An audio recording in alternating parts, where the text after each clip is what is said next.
Very good morning, and thanks for taking that effort, stretch to start very early morning and join us from US to be with us now and share some of your thoughts. And particularly the thoughts what I think all of us here in the room the last 2 days have been talking about, a lot about this Global Capability Center, how the GCCs are really becoming very, very important for all the organizations, and that too particularly for the global organizations, how they are really becoming an asset for the enterprise growth. Now, all that is happening, the same point of time, there is a interesting situation of the maximum GCCs in India are actually having still their mothership or a home country, which is US. And we're talking about the bilateral relations of US and India and trying to understand how we can navigate those intricacies for the next leap of growth. In that context, I wanted to take some thoughts from you, maybe as an opening comment, and then I have a few questions to, of course, inquire. How do you see this entire intricacies of bilateral relationships right now, and particularly in the context of the GCCs? Well, good morning, good evening to all of you. You have to understand that the relationship between India and US is not just between the White House and New Delhi. The relationship is much, much broader. It percolates down to people, business to business, and also strong technology, defense, and research partnership between the two countries. The current scenario is that you have a Trump administration which has put in 25% tariff on India and plans to put another 25% by 27th of this month.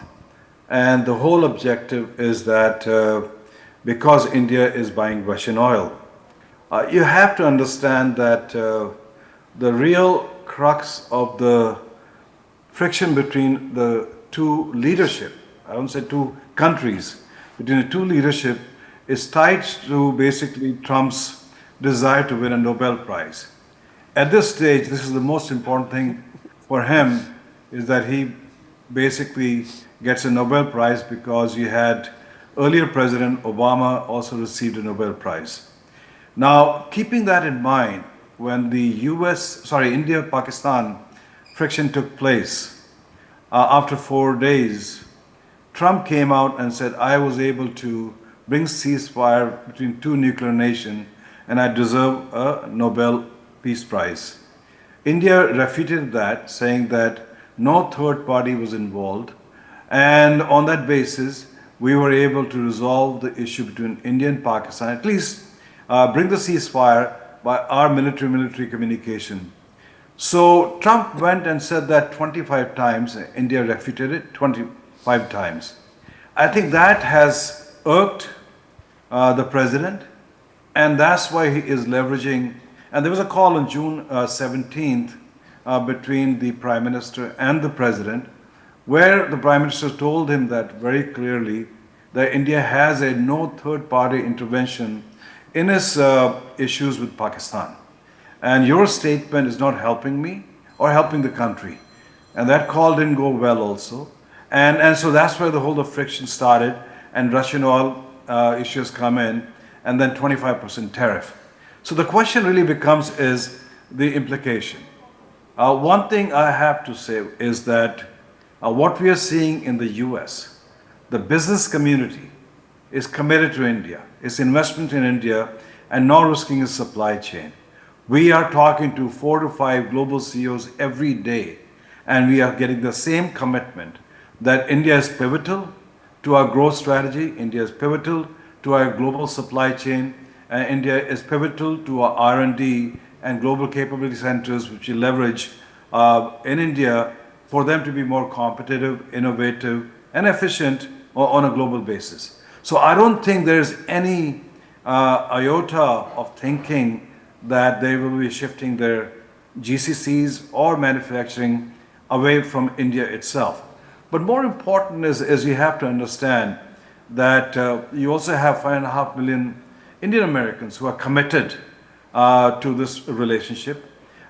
They basically constitute roughly 1.5% of the population, but generate almost 6% of the GDP. And so we are working with that group also. So they're reaching out to the congressmen and senators.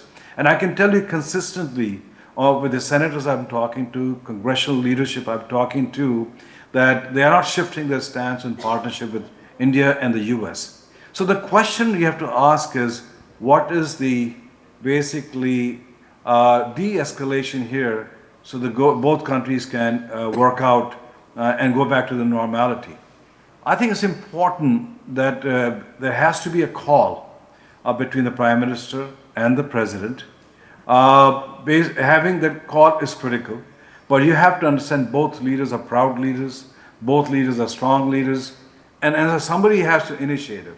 To do that, we have to create some kind of an environment so that gives them a leeway to have that discussion.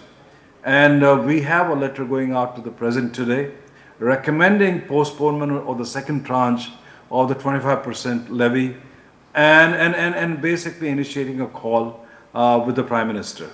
We are also encouraging the Prime Minister's office to look at this and see how they can have that discussion going on, because I think nobody wins in this tariff war. And what happens is if 50% of the tariff are put on Indian exports, it does have an impact on India's GDP growth, roughly around less than 1%, but almost 8% of its exports are impacted. But the impact on employment is substantial because these are low-end goods which are coming into the US. They are from carpets to garments to basically gems and jewelry. And so it is, and it has an impact on the US side also because they'll have to pay that tariff. So overall, I would say that while the relationship between the two leaders may be stressed at the moment, but as far as the country to country go, people to people go, we are not seeing any negative sentiment in the US on India, either from the people side, business side, or political leadership side also. So Rakesh, over to you. Happy to answer any questions you may have. Yeah, first of all, thank you for sharing that, and I think thank you for sharing it so honestly, I think, and that of course gives a lot of sense of comfort to many of us here in the hall, that you are able to sense that things will become better, and it's just a matter of time. And of course, one of the two leaders to take the first step and see how it really gets back to the normal. And as you also very well said, that I think this tariff is not a win for anyone. It's pretty much like a lose-lose. There's nothing called win-lose here. So we need to find a win-win. With this, I wanted to take to a very different side of the conversation, and which you touched upon a bit, in terms of India has also become a hub of talent, as we call it, right? And with the kind of a digital skills, the AI skills, the future product and engineerings, and so on and so forth, those kind of talent is being available in volumes in India, with the kind of 1.6 million engineers being produced every year by India. How do you see this could be an opportunity to position GCCs to really, loosen a bit or normalize a bit of that bilateral tension, if I have to say that, given that there is a lot of focus about, digitization within US. So do you see a talent hub could be a potential, or GCCs could be a potential to normalize a bit of this relationship, Dr. Aghi? Absolutely. You have to understand, if I recall, almost 60+% of the GCCs in India are US. And what we are seeing is they're going up the value chain and focus so much on innovations. For example, Qualcomm, as I understand, 50% of the IP now is being generated in India. So the talent is not about labor arbitrage anymore with India. It's about innovation. And these GCC centers create that ecosystem to basically bring that innovation, because you have to understand, and let's be very, very honest, that the whole academia, VC, and the industrial ecosystem is not as strong in India from an R&D and innovation perspective as we see in the US. India, on the average, spends less than 0.7 of 1% R&D, whereas these GCC centers are moving into innovation hubs, and hopefully that will percolate into the rest of the economy and the people. So I think the GCC play a very pivotal role, not just from an innovation perspective, but strengthening the relationship between India and the US or any other parent company and country itself, because I think you will see much more detailed assistance and collaboration taking place. And at the end of the day, it's not political leadership which builds the relationship. It's about people to people and company to company. So I think GCC has a big role to play. Only thing I would say is this, is we need to tell the story of GCC, at least in the rest of America. That is still not prevalent. I'd say it is prevalent with Fortune 500 companies, but when you go down, they still don't have an understanding. So that would be my request to you, is look at as to how you bring that messaging to corporate America. You can leverage Indian talent much more effectively and efficiently through their own GCCs. No, very super point, and I think it's very, very important. In fact, we were also hearing from some of the global corporate head offices by saying, you know, this term GCC is like, is making a lot of sense to them, but they may not be fully aware of it and how it really impacts them and so on and so forth. So to your point, of course, it needs to become more popular, and we need to socialize it beyond those Fortune 500 companies by saying there's a power and the impact of global capability centers and GCCs and what India has to offer on that. I think that's important, and I think we'll love to collaborate as an SSF with you on the US-India Strategic Partnership Forum to socialize that. And we are already doing a lot of road shows in US, Dr. Aghi, on that front. I just want to take a quick view from you in terms of looking at, while US-India we are talking about, there's also a lot which is happening on overall geopolitical and macroeconomic basis across the globe. With China having their own kind of views, then there's something happening in Middle East. There's a lot of tensions also happening in Southeast. Of course, there's a war with Russia and Ukraine. Now, how do you see that? Will that also have any bearing on this entire bilateral relationship between US and India? And should we be prepared for anything? In fact, just before this session, we had something called GCC CXO strategy room meeting, and everybody was like little, worried about what if the US decides to put a tariff on a GCC or an IT services, which is a $120 billion industry in India. I mean, the whole advantage of your labor arbitrage, cost optimization just vanishes just like that in vapor. So do you see any reasons? One is the tariff as an overall industry, but GCC and IT, and then the context of this overall geopolitical situation, anything which we can do think and differently? So what we are seeing is basically we are moving away from globalization, and we are seeing a sense of balkanization taking place. One is the tariff aspect. A lot of countries will like to basically de-risk their exports to the US and start having partnership among them itself. So you're going to see India probably signing a trade deal with EU by end of the year. FTA has been signed with UK itself. And so that trend has already started. So the traffic to the US from the rest of the world will get less and less as time goes by, because countries do not want to go to the same drama of what they're going now with the current administration. So that's number one. Number two, geopolitically, the US, at least the current leadership, feels that it has no interest being in Asia Pacific. Why are we putting troops in Japan, South Korea, putting massive amount of bases in rest of the Asia Pacific? And it will most probably strike a deal with China, saying your sphere of influence is Asia Pacific. And while it's going to secure the Western Hemisphere for its own interests, that means taking over Panama Canal, working with Canada to see how it integrates itself. Obviously, President Trump had made a statement that It can become a 51 state, working on Greenland to become a secure border for Western Hemisphere. The reason behind Trump meeting with Putin is not just about Ukraine. It's also about basically taking away from the clutches of China and have European manage their own issues themselves. And U.S. commitment to Europe as time goes by, especially from defense spending, will come down less and less as Europe picks up their defense spending up to minimum 5% of GDP.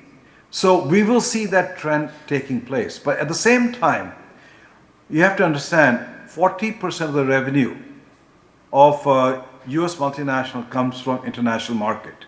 And they will not give up that. A classic example is Apple. Apple 4 or 5 years ago did not have any revenue coming from India. Today, domestic revenue in India has crossed $8 billion.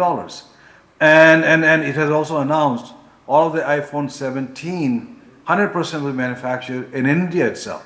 So corporate America will do everything to ensure that it keeps on gaining the global market share in every aspect. So now the big challenge is both in the US, a sense of anti-immigration means good talent will not stay here as they educate from universities, and good talent will also not migrate. And so US companies, today we have a massive shortage of exploring their talent. So in case you can't bring that talent to the US, so move that product or manufacturing, whatever it is, outside where the talent is. And that's where India becomes pivotal from that perspective also. Especially high-end research where there's a lot of competition coming from China, and we have shortage of engineers. And I think that's where we see more and more collaboration taking place, specific in GCC, between India and United States. I believe that the current challenges between India and US will sort out. You look at what happened between Zelensky and President Trump in February, and now that they made peace itself. So I think from that perspective, there's enough maturity, and we have a Prime Minister in India who is strong but also wise enough to understand what's critical for the people and the business. So we will find some solution. It'll take some time, but you'll see a solution coming through. And I strongly believe the leverage of Indian talent will continue to grow in the next decade itself.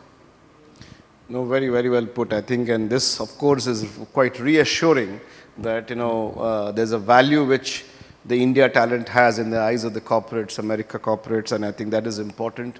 And as well as you believe that there is a sense of, it's just a matter of time, but I think things will become normal between the two nations. As a last question, I want to check with you and get your quick perspective in terms of what kind of an advice you would like to leave or give to the GCC leaders here who are actually leading capabilities here, but working very closely with their counterparts sitting in across the ocean in US or maybe other part of the world as well, but at least from the US point of view. What kind of advice you would like to leave and give to the GCC leaders here? Well, I think continue to basically do what you're doing, because the value you bring to the corporate headquarters is tremendous. And what happens is, as corporate America's dependence goes more and more on some of these GCCs, it kind of drives effort by corporate leaders to ensure that the relationship between the two countries is stable. And if there are road bumps, there's enough maturity to be able to give counsel to both sides to that we are able to manage those bumps in a very efficient manner. So it is critical that the value which the corporate America is gaining from these GCCs is basically seen, felt, and realized in a much broader sense. But the other aspect is please make an effort to tell your story to rest of America as to how GCC plays a critical role in innovation, the critical role they play making these companies much more efficient and competitive itself, because that story is still not being seen in rest of America. People basically, at least from political perspective, think that there's a labor arbitrage, and I think what you do is not labor arbitrage, you bring value you bring innovation, and that story needs to be told to the rest of the country here. No, I think thanks for that kind of words and appreciation of the industry. And of course, you have seen that industry yourself, long ago. But I think this is quite reassuring and very, very encouraging for the leaders here to see how they can continue to deliver value and innovate and become relevant and be relevant for the corporate America. I know, Dr. Aghi, you had a lot of pressing priorities today, but you could find this time in the morning for us and share your perspectives. We are really honored and privileged to have you here today, and look forward to seeing you sometime soon in person too. Thank you for your time. Thank you very much, Rakesh. And thank you for perspectives.